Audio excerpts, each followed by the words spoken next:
Bonjour à tous et bienvenue sur cette chaîne dédiée à l'actualité internationale et aux enjeux géopolitiques du Maghreb.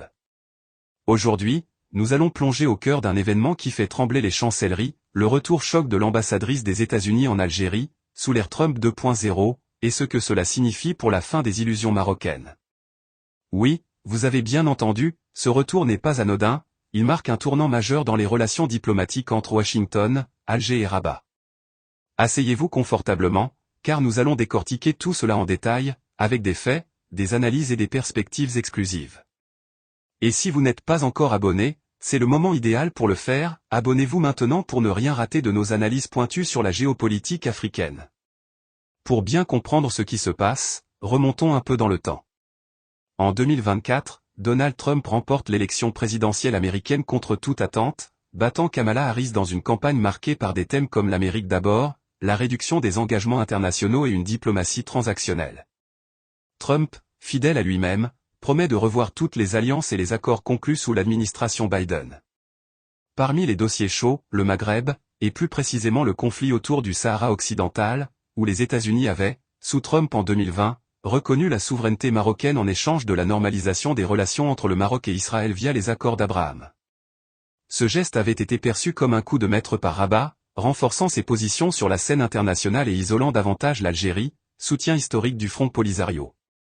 Mais voilà, les temps changent. En janvier 2025, Trump prête serment et commence à remanier sa politique étrangère. L'une des premières surprises est le rappel temporaire de plusieurs ambassadeurs pour des consultations. Parmi eux, Elisabeth Aubin, l'ambassadrice des États-Unis en Algérie, nommée en 2022 sous Biden. Aubin, une diplomate chevronnée avec une expérience en Afrique du Nord, avait travaillé discrètement à renforcer les liens économiques et sécuritaires entre Washington et Alger, notamment dans la lutte contre le terrorisme au Sahel et les échanges énergétiques. Son rappel en février 2025 avait suscité des interrogations, était-ce un signe de refroidissement avec l'Algérie? Ou au contraire, une préparation à un virage stratégique? La réponse n'a pas tardé. En décembre 2025, après des mois de négociations en coulisses, Trump annonce un rééquilibrage de la politique américaine au Maghreb. Fini les faveurs unilatérales au Maroc, les États-Unis, sous pression économique interne et avec une volonté de diversifier leurs partenaires énergétiques face à la crise ukrainienne persistante, se tournent vers l'Algérie, riche en gaz naturel et en ressources minérales critiques. Et c'est là que survient le retour choc, Elisabeth Aubin est renvoyée à Alger avec un mandat renforcé, portant un message direct de Trump au président Tebboune. Selon des sources diplomatiques fiables, ce message inclut une reconnaissance implicite de la neutralité américaine sur le Sahara occidental, une augmentation des investissements US en Algérie et une coopération accrue en matière de défense. Pourquoi choc? Parce que ce retour s'accompagne d'une série de déclarations fracassantes.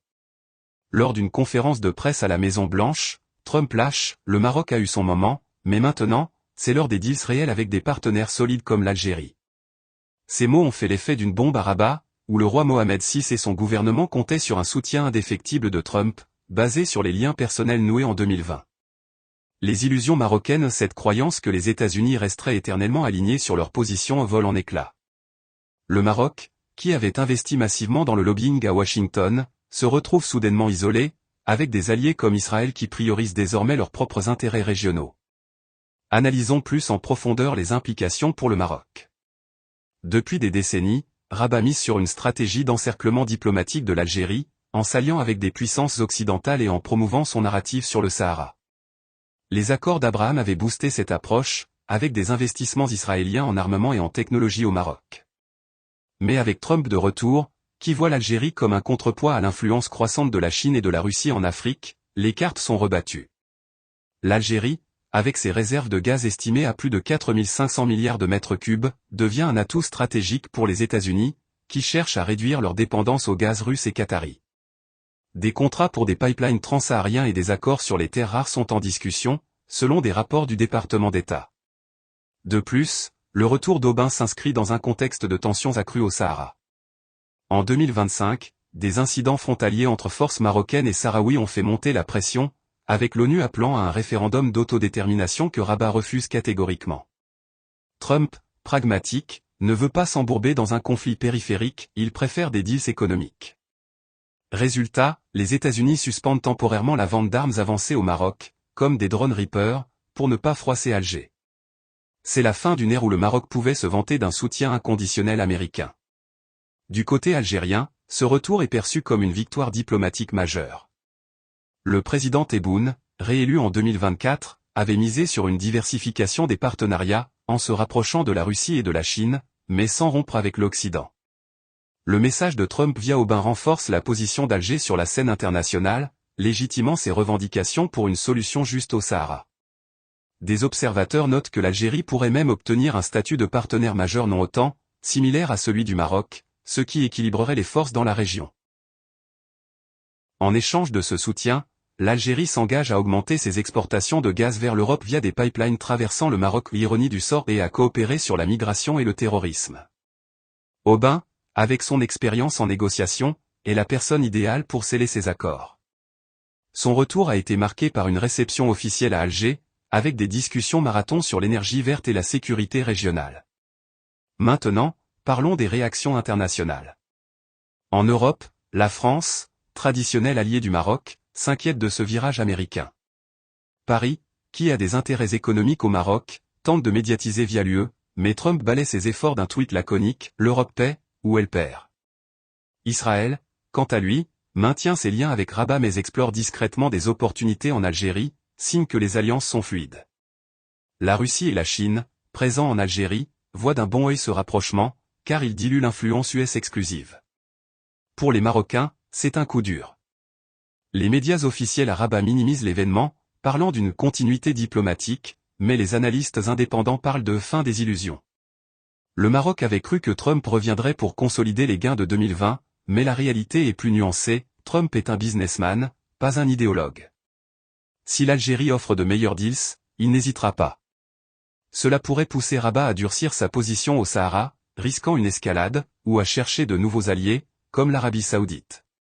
En conclusion de cette première partie, ce retour choc symbolise la volatilité de la diplomatie trumpienne, alliance transactionnelle, sans sentimentalisme. L'Algérie en sort renforcée, le Maroc désillusionné. Mais l'histoire n'est pas finie, suivez-nous pour les développements. Et si cette analyse vous a plu, abonnez-vous à la chaîne pour recevoir nos alertes exclusives sur le Maghreb, c'est gratuit et ça prend 2 secondes. Passons maintenant à une analyse plus détaillée des coulisses. Selon des leaks de Wikileaks datant de 2025, des lobbyistes marocains ont dépensé plus de 50 millions de dollars à Washington pour influencer l'administration Trump. Des firmes comme Podesta Group et des figures comme Jared Kushner ont été approchées, mais Trump, focalisé sur l'économie interne, a priorisé les intérêts US. L'ambassadrice Aubin, dans ses mémos internes, soulignait l'importance de l'Algérie comme pivot stable en Afrique du Nord, contrastant avec un Maroc perçu comme trop dépendant d'aides étrangères. Historiquement, les relations US-Algérie ont connu des hauts et des bas. Après l'indépendance en 1962, Alger était aligné sur l'URSS, mais depuis les années 2000, une coopération antiterroriste s'est développée. Sous Obama, des accords énergétiques, sous Trump 1.0, un froid relatif, sous Biden, un réchauffement. Avec Trump 2.0, c'est un bond en avant. Aubin, parlant arabe et français, est apprécié à Alger pour sa compréhension culturelle. Pour le Sahara, la position US évolue. En 2020, reconnaissance marocaine, en 2021, Biden la maintient mais appelle au dialogue, en 2026, Trump la conditionne à des concessions. Cela ouvre la porte à une reprise des négociations sous égide ONU, avec l'Algérie comme médiateur clé. Économiquement, l'Algérie bénéficie, investissement US dans le solaire à Hassim et Saoud, partenariat avec ExxonMobil pour l'exploration gazière. Le Maroc, lui, voit ses exportations agricoles vers les US menacées par des tarifs si pas de deals. Socialement, en Algérie, ce retour booste le moral national, avec des médias célébrant une victoire diplomatique. Au Maroc, des manifestations discrètes contre la trahison américaine. Pour approfondir, examinons les figures clés. Elisabeth Aubin, carrière au département d'État depuis 1990, poste en Libye et Tunisie. Trump, son rare of the deal appliqué à la diplomatie. Tebboune, pragmatique, ouvert aux investissements. Mohamed VI, stratège, mais face à un mur. Ce virage pourrait redessiner le Maghreb, une Algérie plus influente, un Maroc contraint au compromis, un Sahara vers la paix? Si vous voulez plus d'analyses comme celle-ci, abonnez-vous dès maintenant et rejoignez notre communauté de 100 000 abonnés passionnés par la géopolitique. Continuons avec des scénarios futurs. si les accords US-Algérie se concrétisent, on pourrait voir une zone de libre-échange Maghreb-US, incluant la Tunisie et la Libye. Mais des risques persistent, instabilité au Sahel, où l'Algérie et les US coopèrent contre AQMI. Trump pourrait utiliser cela pour sa campagne de main mandat en 2026, vantant des deals gagnants. Pour le Maroc, une opportunité de renégocier, peut-être en offrant des bases militaires.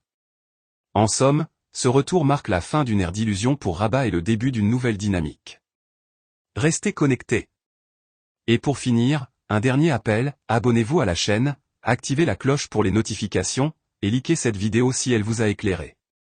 Merci d'avoir regardé, à bientôt pour plus d'actualités choc.